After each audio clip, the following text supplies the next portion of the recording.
Assalamualaikum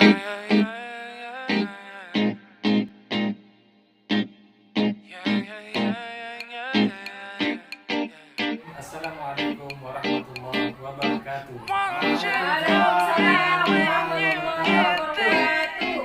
Terima kasih ibu-ibu, bapak-bapak yang sudah hadir pada kesempatan FDS pada kali ini. Pada kesempatan kali ini kita akan belajar tentang modul kedua, yaitu tentang pengelolaan keuangan dan perencanaan usaha. Di mana pada kesempatan kali ini kita akan belajar yaitu langkah kedua, yaitu memahami jumlah pemasukan dan pengeluaran. Baiklah bapak-bapak dan ibu-ibu, sebelum kita berlanjut pada pembahasan selanjutnya, alangkah baiknya kita menyimak terlebih dahulu film tentang situasi sebuah keluarga berikut ini.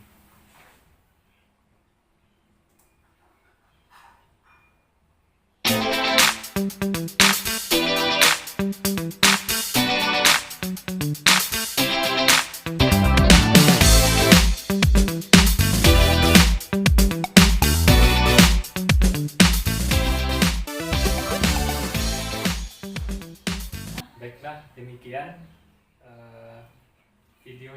film yang telah kita simak bersama. Di situ apa sih yang terjadi dalam keluarga Ibu Lili? Ibu Lili banyak utangnya. Wah, Ibu Lili banyak utangnya. Ibu yang satu, silakan.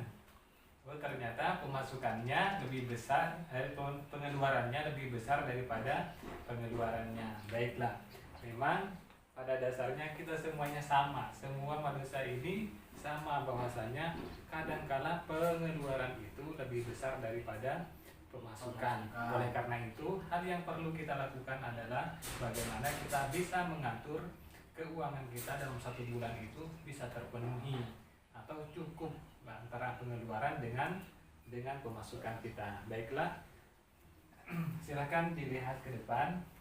Di sini kita akan bagaimana kita pintar mengatur penggunaan uang keluarga. Yang pertama, nanti kita akan menghitung jumlah pemasukan kita, kemudian nanti jumlah pengeluaran kita, sehingga nanti balance sama-sama tidak ada yang lebih besar, minimal kita sama antara pengeluaran dengan pemasukan, sehingga nanti tidak ada hutang, Bu, ya. Oke, kita lanjut. Nah, upayakan jumlah pengeluaran itu seimbang dengan jumlah pendapatan. Bedakan antara pengeluaran untuk kebutuhan dan keinginan.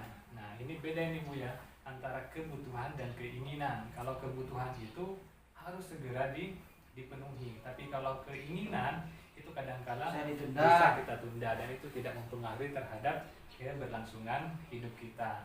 Baiklah Ibu, mari kita saya kelompokkan, nanti kita akan diskusi tentang mengidentifikasi apa saja pengeluaran kita di dalam satu bulannya, kemudian pemasukannya berapa, nanti akan kita hitung bersama antara pengeluaran dengan pemasukan kita. Baik, saya kasih waktu nanti sekitar 10 menit.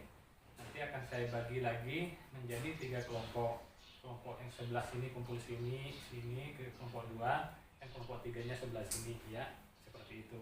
Baiklah, saya berikan waktu untuk mendiskusikan terlebih dahulu. Maaf, saya duduk di atas dulu ya. Oke, kita lanjut. Tadi sudah saya bentuk masing-masing kelompok, ada 3 kelompok. Nah, sekarang kita akan mengidentifikasi apa saja kebutuhan kita di dalam kehidupan sehari-hari ini dalam satu bulannya. Misalkan ada di sini untuk biaya tagihan listrik, kemudian ada arisan, kemudian ada perlengkapan mandi, kemudian ada biaya pulsa atau telepon ya, kemudian ada juga bayar utang dan lain-lain. Nah, sekarang kira-kira dari listrik nanti berapa? Nanti kita hitung, kita total listrik, arisan, kemudian kebutuhan rumah tangga di perlengkapan mandi, bayar telepon dan kebutuhan lain. Nah, nanti kita hitung, kemudian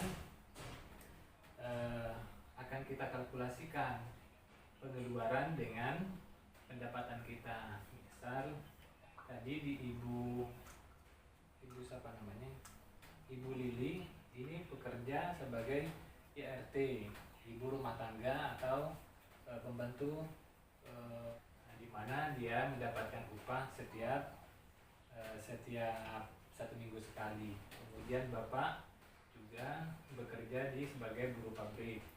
Di situ dia juga mendapatkan upah dalam 1 minggu sekali juga.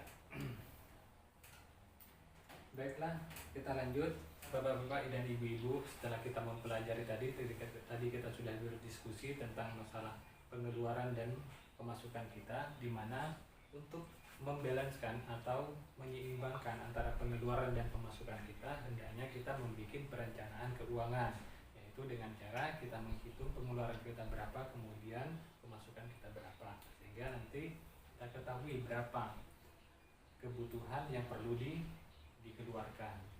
Nah, karena dengan mengidentifikasi itu, kita akan bisa mengklasifikasikannya, mana yang menjadi kebutuhan kita dan mana yang termasuk kepada keinginan. Karena kalau keinginan ini bisa kita penuhi sewaktu-waktu ketika sudah kita mempunyai uang lebih. Tapi kalau kebutuhan ini yang perlu kita segerakan untuk selalu dipenuhi.